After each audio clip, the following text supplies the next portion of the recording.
The Ignatian Spirituality Center of Javier is a center of service and inspiration, with the purpose to help deepen the Christian life and experience.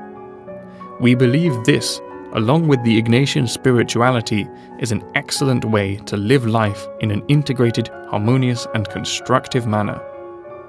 Jesuits are convinced that the Ignatian spirituality is a good way to live the Christian faith in a deep and full way.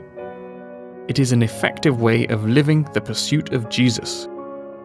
This spirituality collaborates to live a conscious, clear life and deepen our relationship with God, as well as our commitment as Christians.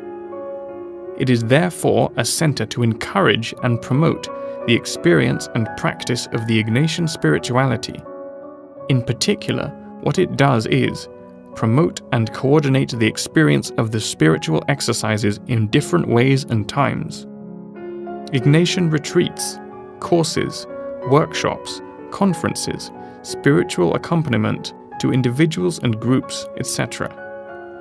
Although the most direct contribution is from the Ignatian spirituality, Jesuits do not close doors to other ways of spirituality because they believe that every spirituality, even with its peculiarities, enriches the others. Conversation between the Ignatian spirituality and other spiritualities can generate more alternatives to profoundly live the Christian faith.